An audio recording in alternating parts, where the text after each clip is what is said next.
വന്യമൃഗശല്യത്താൽ പൊറുതിമുട്ടി സംസ്ഥാനത്തെ വനാതിർത്തി പ്രദേശങ്ങൾ. കാട്ടാനയ്ക്ക് പുറമെ കരടിയും കടുവയും കാട്ടുപോത്തുമൊക്കെ ജനവാസ മേഖലയിൽ എത്തിയതോടെ പ്രദേശവാസികളുടെ ആശങ്ക ഇരട്ടിയായി.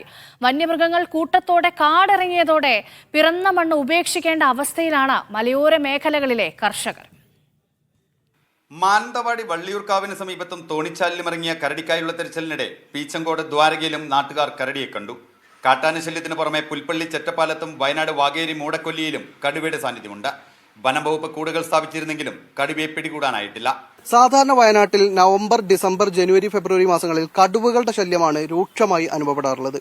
പക്ഷെ കഴിഞ്ഞ 1-2 ആഴ്ചകളായി കരടിയും കാട്ടുപോത്തും കാട്ടാനയും കടുവയുമൊക്കെയായി മനുഷ്യജീവിതത്തിന് വലിയ ഭീതി സൃഷ്ടിച്ചുകൊണ്ടിരിക്കുകയാണ്.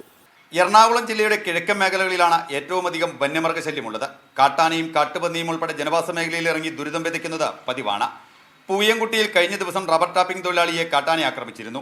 കുട്ടമ്പുഴയിൽ കാട്ടാന ആക്രമണത്തിൽ പരിക്കേറ്റ കുഞ്ചിപ്പാറ ആദിവാസി കോളനിയിലെ ബിജു വാസു ആശുപത്രിയിൽ ചികിത്സയിലാണ്. കോതമംഗലം താലൂക്കിലെ പിണ്ടിമന, കോട്ടപ്പടി, കവളങ്ങാട്, കീരമ്പാറ, കുട്ടമ്പുഴ തുടങ്ങിയ പഞ്ചായത്തുകളിലാണ് ഏറ്റവും കൂടുതൽ കാട്ടാന ശല്യം രൂക്ഷമായിരിക്കുന്നത്. അരിക്കൊമ്പനെ പിടിച്ചുമാറ്റിയതിന് പിന്നാലെ കാര്യമായ പ്രശ്നങ്ങളില്ലാതിരുന്ന ഇടുക്കി ചിന്നക്കനാലിൽ വീണ്ടും കാട്ടാനയാക്രമണമുണ്ടായി. പന്നിയാർ എസ്റ്റേറ്റിലെ പരിമളം കാട്ടാനയാക്രമണത്തിൽ കൊല്ലപ്പെടുന്നത് ജനുവരി 8-ന്. ഇതോടെ 2 പതിറ്റാണ്ടിനിടെ ചിന്നക്കനാൽ, ശാന്തമ്പാറ മേഖലകളിൽ മാത്രം കാട്ടാനയാക്രമണത്തിൽ കൊല്ലപ്പെട്ടവരുടെ എണ്ണം 44ആയി.